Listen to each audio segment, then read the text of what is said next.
we tried to record it again, and I couldn't be in the space for various reasons. I couldn't be in the space of what the song was about, or I couldn't be there authentically. And so we talked about it, and I said, do you think we could use that voice memo that is from that summer and kind of build on top of it? And he was like, yeah, let's try.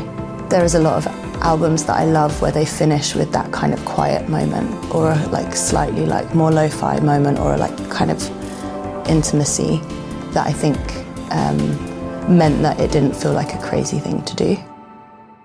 So the song that I played is called Playing Country Roads, and I picked it because it wasn't actually a difficult song to write, but it's been kind of a difficult song to hold since I wrote it, and I have quite like complicated feelings about it. I really love it as a song, but it's it's like it's a very emotional song. It's like partly about my dad who died a few years ago, and about lots of other things. And I think I've been very aware that it's like quite a heavy and complicated song for me, and so it felt like, I think that there is a thing that happens when you put music out where you have to kind of summarize a song very quickly. You have to kind of condense it into like a sentence or a couple of sentences, and that felt particularly tricky with this song. So like the idea of kind of opening it out and talking about what it means to me and like what's in it and stuff felt really, really appealing to kind of look, which is like, I love that about the podcast. Generally, you're like opening a song out again and talking about it more rather than like squishing it back down into a sentence. So, and you said it's partly about your father's passing. And partly about some other things as well, I assume. So maybe we can talk about sort of both dimensions of the song in turn. Sure. So take us into the room when sort of pen first hit paper. What are the origins of the song? Well, okay, so my dad, Ivor, he died at the very beginning of the pandemic, and he worked in music, but in a very different way to me, and so we had like a lot of music in common and a lot of music differences. And I think always in grief there is, or for me, because music is such a like powerful means of communication for me, and I think like sending songs to people is very beautiful. So that was like something that my dad and I had between us, was like sending music, but it failed so often. Like I would send him something or play him something and he would just not like it. And he would like play me something and I'd be like, oh, I like this other version better. And so there was this like real truthful part of our relationship that was like trying to reach each other with songs, and sometimes it working and sometimes it not working. And then after he died, that became like a particularly heavy part of grief, was discovering music, loving music, and not being able to send it to him. And I also went through a breakup really soon after Dad died, and so there were these like two griefs kind of going on at the same time.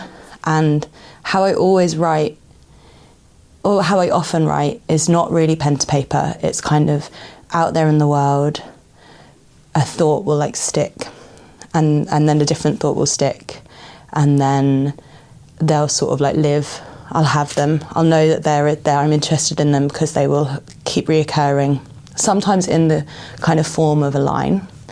And so in that time when there was like a lot of walking around and a lot of grief and a lot of like slowness and gentleness, there are a few different thoughts that I had that kind of became lyrics, that by the end of that summer I sat down and in my living room, which is, I wrote most of the Tenderness album. I wrote or finished songs during that summer in my living room on my dad's old guitar. And so Playing Country Roads was, I think I had the first line I had was not the line about my dad. It was the first line of the song, which was, thank God for the songs that I never sent to my man, which is like, this song is mine and I didn't make it about anyone else. And then kind of, I had that line and I had a couple of other lines, and I sat down to write the song, and it became writing about relationships is much more instinctive to me, and so I kind of love it about the song that it starts as if it's going to be like a very classic Katie song, a very classic Tenderness song, which is like, you hurt me and I'm annoyed with you in this specific way, but it became about songs and about dad and about friendship and music more generally.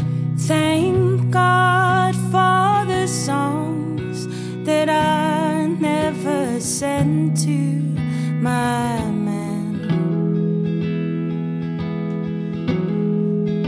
They sound so good now.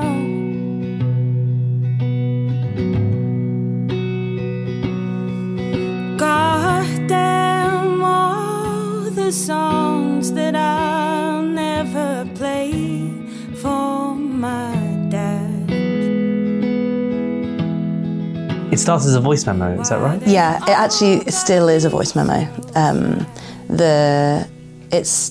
I always, once I have kind of finished, when I feel like a song is like basically finished, before I demo it, I will just try and get it from start to end. So like once most of the lyrics are in, or like it feels kind of like the first version of finished. And so the voice memo, the actual recording of that's on the album, which is the last song on that album, is built on top of that voice memo, because when I, like a year or so later, went and maybe even, it would have been about a year later, when I was working with Ewan Hinshelwood, who was the producer of the album, we tried to record it again, and I couldn't be in the space for various reasons. I couldn't be in the space of what the song was about, or like I couldn't be there authentically. And so we talked about it, and I said, do you think we could use that voice memo that is from that summer, and kind of build on top of it? And he was like, yeah, let's try. And also we both kind of, there is a lot of albums that I love where they finish with that kind of quiet moment, or like slightly like more lo-fi moment, or like kind of intimacy that I think meant that it didn't feel like a crazy thing to do. So the recording on that album is built on that voice memo, and then I couldn't play the song for ages, for like the first like year or so of playing. It's just too hard. Yeah, but it's interesting because I was thinking about this on the way here, because it's hard. It's hard not necessarily in the way that you might think it would be hard. It's more like it's not like I'm gonna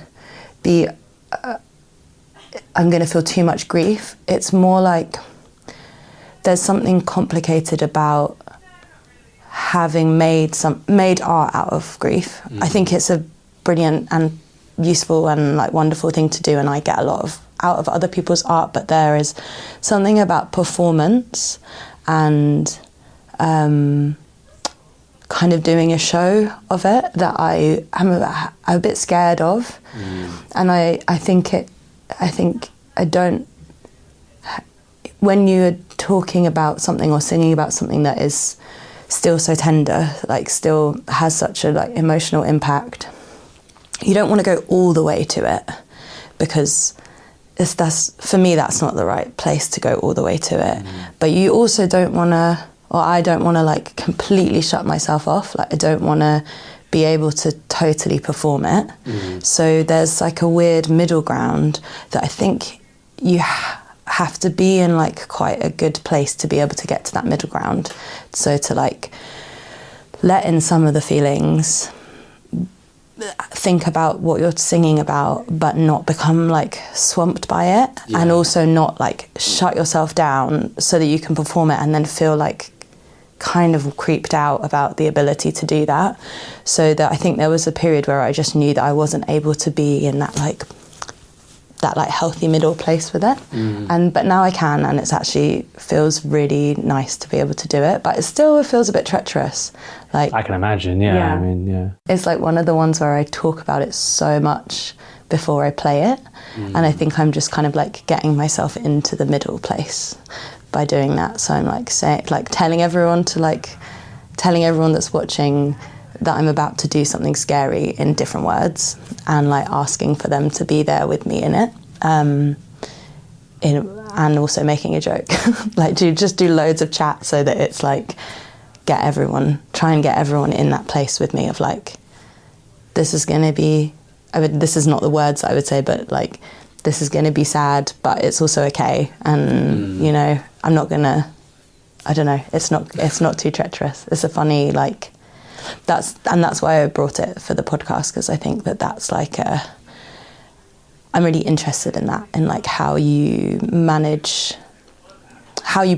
like emotion and performance and be in that in a healthy way and say something true without it becoming fiction, without it becoming a story, I think. Yeah, and probably where it's in a position where it's helping you to a certain degree, but also helping others as well once it sort of is out there in the world. But yeah. What's quite funny is actually on this show, we haven't really had many stories of grief, I would say. And, you know, I think even when I explain the concept of the podcast to most people, I think people assume that's going to be the only sort of thing we talk about, that, or breakups actually. Yeah.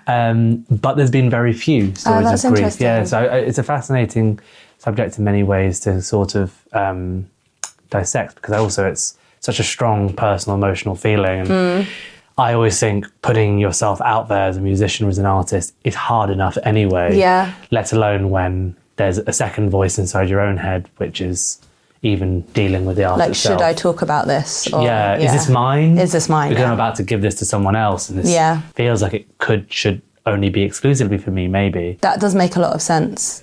I guess I would say like my experience of grief was a very like, not communal is not quite the right word, but like I was very held in it, and like conversation is how I process.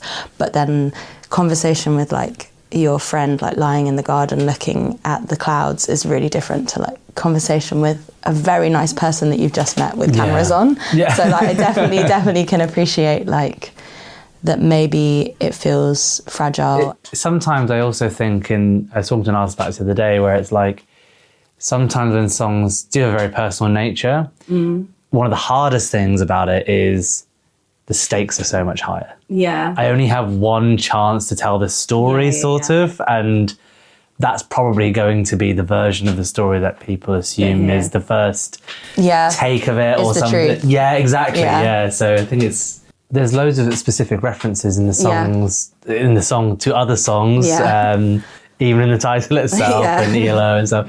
You know, are these? I haven't even talked about "Take Me Home, Country Roads." We haven't even got there. Bang, All I can do is play country roads.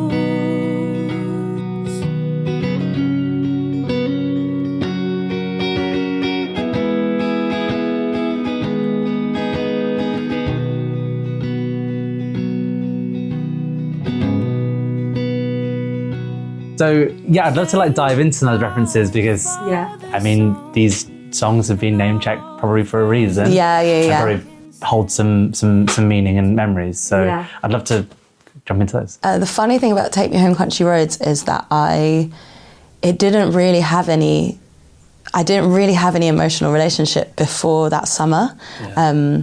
It's like, it's kind of in the ether, isn't it? Like everybody knows it. And the way that I kind of, that's kind of the other main thread of the song, is that one of my kind of grief rituals over that summer was, have you ever heard the Mountain Man version? No. It's very beautiful and it's very gentle. And I had like heard it had come on my headphones while I was walking around. And I was like, I'm going to learn how to play that. And I went home and like learned it. It's a very simple song to play, but it's very beautiful. And for some reason, it just like did a really powerful job for me. And so I learned how to play it. And then I played it like almost constantly. Like I played it every day a few times. I went on a little trip with my friends. I played it constantly, and to the point where they were like, you have to play something else now. Stop. You have to stop. But yeah, so I was like aware that this quite strange, very specific song that's also very general had been this grief ritual for me over that summer. And that in contrast to like the songs that I would like, I have started saying this before I play it, partly to kind of break the tension, but also because it's true. Like I have no idea whether my dad liked that song or not. Like I don't know if he did. I think it's definitely possible that he didn't. He did really like country music, and he really liked Dylan, and he really liked a lot of like American kind of, and he liked things to get a bit cheesy. So it's possible that he liked it, but we'd never spoken about it. So it was just this very strange thing of having this quite random song play such a big role for me. One of the things I love speaking to artists about, and one of the main reasons I love doing these interviews actually is, and it's normally pub chat, and you talk about sort of like friends that have written songs and stuff, and you get these nuances and meanings and sort of more information about their headspace when they wrote the songs. Yeah. And then when I listen back to the songs with the context and with all the small nuances, they can take completely different meanings. Oh, interesting. And the experience is so different. And I always feel really grateful to be able to sort of get a window into so many artists' process. And I always like to finish these interviews with this question so that our audience possibly could approach what they're about to hear with a different perspective. So they're about to hear the session you just done, albeit not the one from the album, a stripped back version. But is there any nuance? It could be a lyric, a way anything is sung, which is going to really change the meaning for them when they listen. Yeah, so this version that I did today is the version that I now play live, and it has an extra line in at the end that I hadn't quite managed to capture, because the version that's on the album is built on top of that voice memo, which is from like very, very, very soon after I wrote it. So the version that I can now play has this, it digs in a little deeper to the ELO connection, and I managed to kind of capture this very kind of beautiful moment with my mum and my sister just before my dad's funeral, where Mr. Blue Sky came on the radio while we were kind of on our pandemic FaceTimes together, and it was this song that had a lot of meaning for our family, for my mum and dad. And so yeah, I'm really, and actually that's kind of the line that gets me now if I am feeling a bit fragile when I try and play it. Maybe that's the one that gets me on the edge, like makes me feel like maybe I'm not going to make it to the end of the song. And then also the final line, which is, it's been 3 months since the funeral. I was kind of torn about whether to change that line, because it's such a strange, that feels like a really strange line to sing now, like 6 years on. But then thinking about how I think about songs, which is as kind of archives, as kind of moments in time. And I think for me, the moment that the song is written is equally as important as the moment that you're performing it. And so I didn't change the line. So it sort of acknowledges that this is a past experience, a past self in some ways, that I'm kind of reanimating for the song, and then is over with the chords. Oh, also the chords are the chords of Take Me Home Country Roads. Oh, really? Yeah. Excellent. Which you're just allowed to do, I think, because they're very classic chords. Yeah, I think you're allowed to do that. That song belongs to everyone, and that it always song will. belongs to everyone, and there's like an amount of chords that you're allowed to borrow. Yeah. But yeah, so the bit where there isn't any singing, disclaimer, please don't sue me for the £12 that I've made for this song. But yeah, the chords that are in the middle and at the end are the chords of Take Me Home Country Roads, which is also really nice when I'm playing it. If I'm feeling a bit fragile, just knowing that like I'm going to have a little break and get to play the chords, that's quite nice. I definitely felt that today, so that was good. Thank you so much for joining The Hardest Part. Oh, thanks for having me.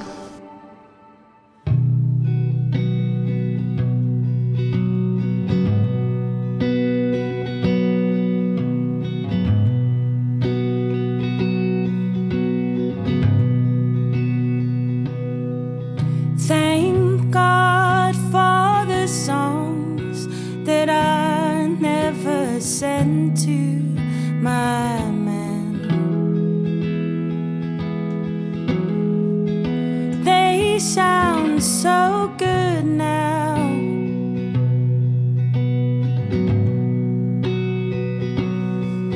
God damn all the songs that I'll never play for my dad. Why they all gotta be so sad.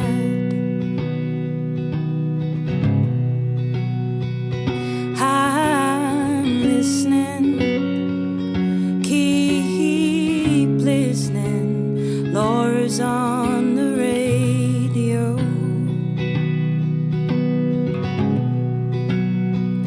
Think it's the mistresses of music. Taught me everything I need to know.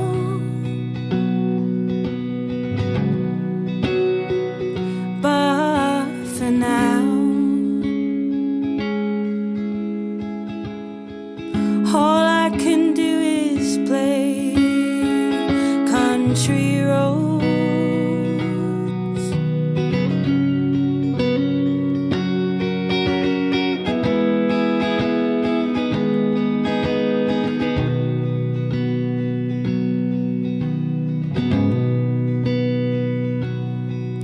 Thank God for the songs and all the friends that I can send them to.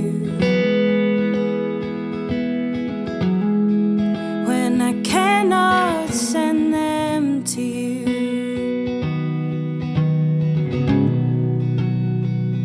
I'm listening, still listening.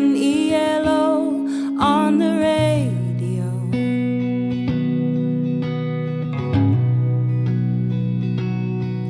My mother, my sister,